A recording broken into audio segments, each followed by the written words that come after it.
कहानी सिर्फ सुनने के लिए नहीं होती, कई बार वो चेतावनी बनकर आती है। वेलकम टू अज्ञात वार्ता, जहां अनकही बातें, भूली दास्तानें और डरावनी सच्चाइयां दोबारा जन्म लेती हैं। हर हफ्ते हम आपको ले चलेंगे उन दरवाजों के पीछे जिनके पीछे कुछ अब भी बाकी है। The unknown isn't silent anymore.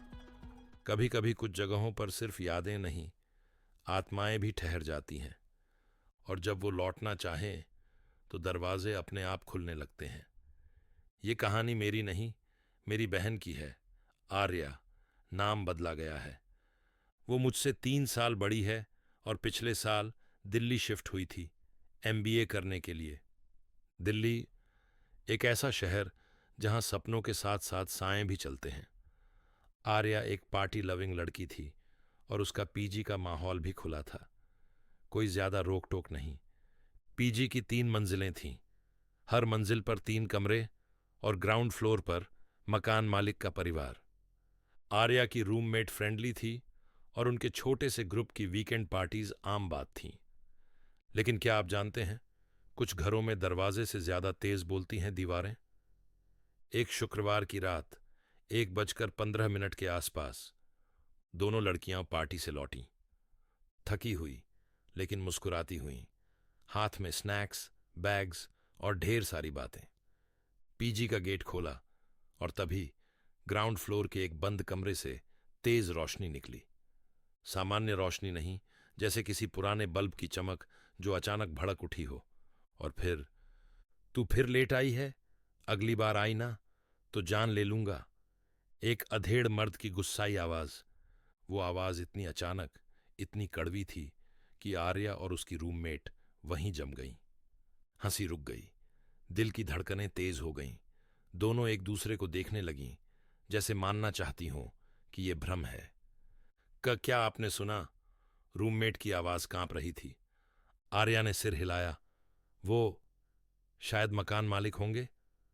पर वो तो ऊपर सोते हैं ना, रूममेट ने फुसफुसाकर कहा। बिना कुछ और बोले दोनों धीरे धीरे सीढ़ियां चढ़ने लगीं, लेकिन हर कदम के साथ वो आवाज उनके दिल में गूंज रही थी।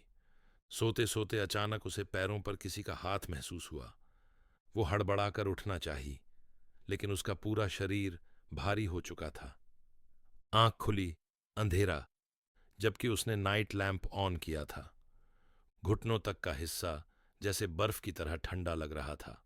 और तभी एक काला साया उसके पैरों के पास बैठा, बस देख रहा था। कोई चेहरा नहीं, लेकिन उसकी नजरों की ठंडक सीने में उतर रही थी। वो हिल सकती थी, यानी ये सपना नहीं था। उसकी सांसें फूली हुई थीं, आंखों से आंसू बहने लगे। उसने पूरी ताकत से चीख मारी, नीति, उठो! रूममेट घबराकर उठी। लाइट ऑन हुई, पर कमरा खाली था। केवल एक डर, और बाहर से आती हुई किसी की धीमी हंसी। क्या आप कभी ऐसे कमरे में सोए हैं जहां रात में कोई दरवाजा खुद ब खुद बजता हो? अगर हां, तो आप जानते होंगे कि डर सिर्फ महसूस नहीं होता, वो सांसों में उतर आता है। लेकिन अगली सुबह कोई फैसला आसान नहीं था। आर्या और उसकी रूममेट चुपचाप बैठी थीं। कमरे में सुबह की धूप आ चुकी थी, लेकिन उनके चेहरे पर अंधेरे की परछाई थी। क्या हमने सच में वो सब देखा? आर्या ने धीरे से पूछा। रूममेट कुछ देर चुप रही, फिर बोली, मुझे नहीं पता, पर मैं अब यहां एक रात भी नहीं रुक सकती। दोनों ने मोबाइल में कैमरा चेक किया, कॉल रिकॉर्ड्स देखे। कोई सबूत नहीं था। ना कोई आवाज रिकॉर्ड हुई थी, ना कोई परछाई कैमरे में कैद। लोगों को बताएंगे तो पागल समझेंगे, आर्या ने कहा। लेकिन फिर दोनों ने एक दूसरे को देखा। डर की वो एक रात एक ही झटके में उन्हें उम्र से ज्यादा बड़ा बना चुकी थी। उस सुबह ना तो भूख थी, ना ही होश। सिर्फ एक सवाल था, क्या हम वाकई ठीक हैं? अगली सुबह आर्या और उसकी रूममेट ने बैग पैक किया। उनका चेहरा पीला था, आंखों के नीचे हल्के काले घेरे। एक रात ने उन्हें बदल दिया था। तभी मकान मालकिन ने नीचे से खाना खाने के लिए बुलाया। आर्या ने सब बता दिया। आपके हस्बैंड कल हमें डांट रहे थे। मालकिन कुछ देर चुप रहीं, फिर कांपते हुए कहा, मेरे पति, वो तो 3 दिन से टूर पर हैं। और फिर जो कहा उससे जैसे जमीन खिसक गई।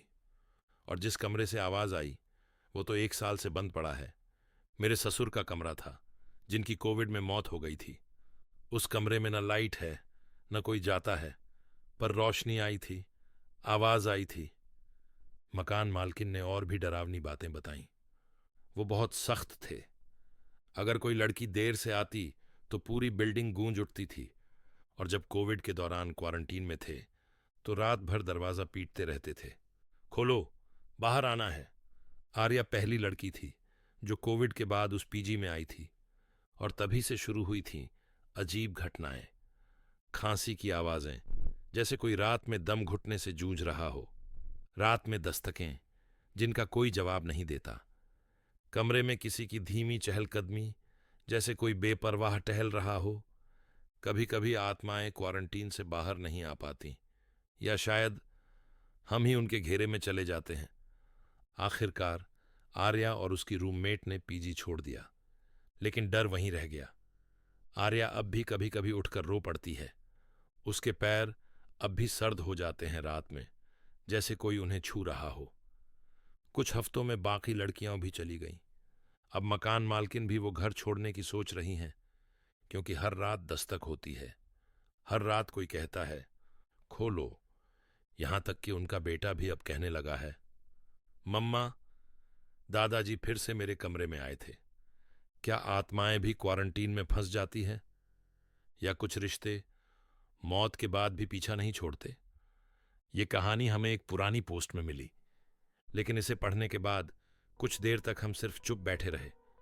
अज्ञात वार्ता पर हम ऐसी ही सच्ची, रहस्यमयी कहानियां लाते हैं, जिन्हें सिर्फ सुना नहीं, महसूस किया जाता है। अगर आपके साथ या आपके किसी जानने वाले के साथ भी कोई अनकहा अनुभव हुआ है, कोई ऐसी कहानी जो लोगों तक पहुंचनी चाहिए, तो हमें ज़रूर लिखें।